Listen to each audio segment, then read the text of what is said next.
আসসালামু আলাইকুম। এ হচ্ছে আমাদের গ্রামের অবস্থা। মানে বন্যায় রাস্তাঘাট সব পানির নিচে তলায় গেছে। এই পানি, এই যে কৃষকদের কৃষির মাঠ সবকিছু পানির নিচে তলায় গেছে। এই যে রাস্তায় প্রায় ডুবুডুবু অবস্থা।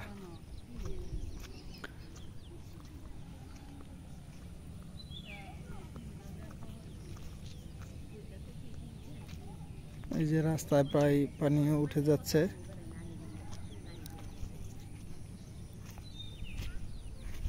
যে মানুষের পুকুর পানিতে তলায় যাচ্ছে আর কি।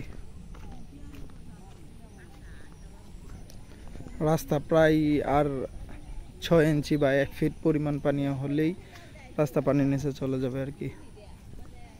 এই যে পুকুরের মধ্যে ওই সামনে পানি ঢুকতেছে। এই যে যেদিকে তাকাবেন শুধু পানি আর পানি। ওই যে কৃষকের যেই কৃষি পণ্য বা কৃষকদের আবাদি জমি যেগুলো ছিল, এই যে কচু ক্ষেত, তারপর হচ্ছে বিভিন্ন কৃষি পানির নিচে তলায় গেছে। আর এই যে পুকুরের মধ্যেও পানি ঢুকে যাচ্ছে। এই যে যত দূর দেখা যাচ্ছে শুধু পানি। এই যে দেখেন রাস্তাঘাট পানিতে প্রায় তলিয়ে যাচ্ছে। আর ঘন্টাখানিক তারপরে তলিয়ে যাবে আর কি। মানে আসলে এই অবাস্তব একটা ব্যাপার যে জাস্ট 2 রাত বৃষ্টিতে এই অবস্থা। বিশেষ করে ফাইনালি হচ্ছে যে এটা নদীতে জোয়ার হওয়ার জন্য আর কি অবস্থা, যার জন্য অল্পতেই মানে পানি চলে আসে আর কি। এই যে মাঠ, কৃষকের কৃষি মাঠ সব পানি নিয়েছে।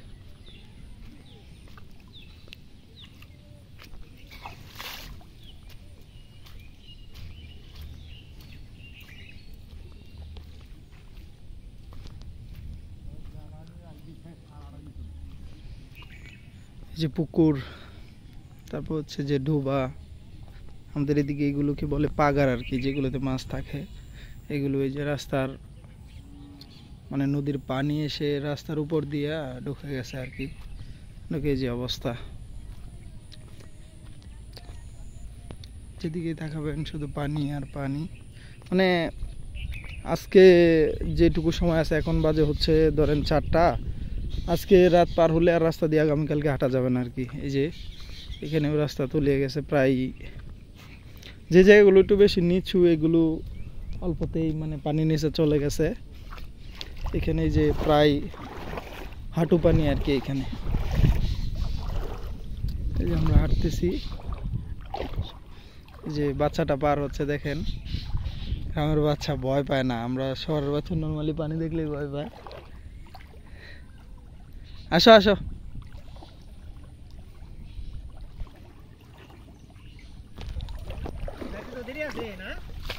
হ্যাঁ, এই তো শুক্রবার।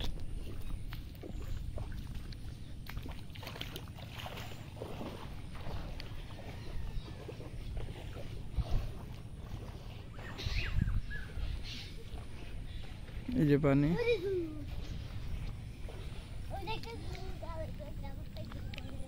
বিশেষ করে গরু ছাগল যেগুলো আমাদের এলাকায় নর্মালি গরু ছাগল ছাড়াই থাকে, এগুলোর অবস্থা খুব খারাপ। এগুলো এখন আর মাঠে ঘাটে ঘাস খাইতে পারতেছে না, যার জন্য খুবই কষ্ট হচ্ছে। এখন হচ্ছে যে যদি রাস্তাঘাটে তলায় যায় তাহলে হচ্ছে যে অনেক বেশি কষ্ট বেড়ে যাবে। প্রায় না খাওয়ার মতো শুধু খড় খেয়ে থাকতে হয় আর কি। মানে এই সময়টা আমাদের এলাকার জন্য খুবই কষ্টকর, মানুষ, গরু ছাগল সব কিছুর জন্যই। যেমন আজকে বিকেলটুকু আর আজকে রাতের মধ্যে রাস্তাঘাট তলিয়ে যাবে। আগামীকালকে থেকে মানে হাঁটা চলাই করা যাবে না নৌকা ছাড়া। এই হচ্ছে আর কি অবস্থা। ঠিক আছে, ভালো থাকবেন সবাই, দোয়া করবেন আমাদের জন্য। আসসালামু আলাইকুম।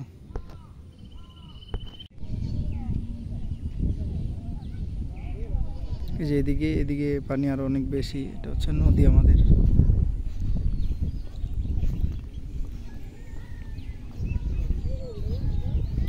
এই হচ্ছে বাড়িঘর আর কি। এখানে ধরেন যদি এখন যে পরিমাণে পানি বাড়তেছে আর কি, এরকম যদি বাড়তে থাকে তাহলে আজকে রাতের মধ্যে মানে প্রায় বাড়ির উঠোনগুলোতে পানি উঠে যাবে আর কি। এই যে অল্প একটু বাকি আছে। মানে এখন হচ্ছে যে প্রত্যেকটা মানুষই, প্রত্যেকটা পরিবার খুবই আতঙ্কে আছে যে আসলে কি হবে। এই যে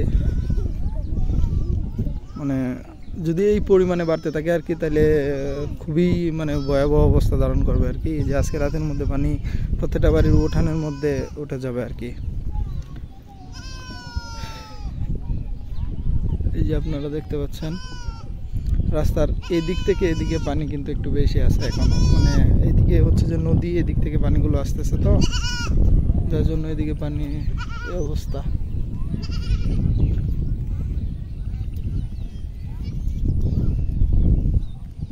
এই যে দেখুন কি অবস্থা, মানে প্রত্যেকটা ঘর বাড়ি পানিবন্দি অবস্থায় আছে।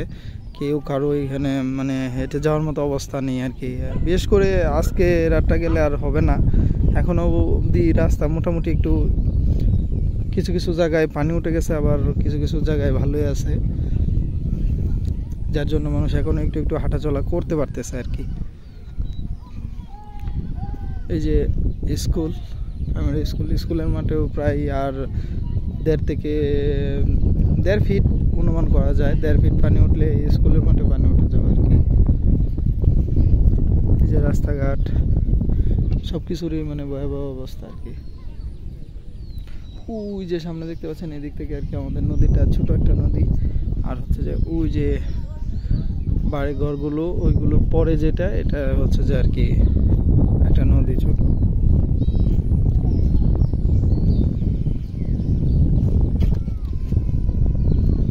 ঠিক আছে, আজকে এই পর্যন্তই। আগামীকালকে আর কি আপডেট আগামীকালকে দেওয়া হবে ইনশাআল্লাহ। তো দোয়া করে মানে আশা করি আপনারা যারা দেখতেছেন ভিডিওটা মানে সাবস্ক্রাইব, লাইক, যার যেটা ভালো মনে হয় সেটাই করবেন ইনশাআল্লাহ। আসসালামু আলাইকুম রহমতুল্লাহ।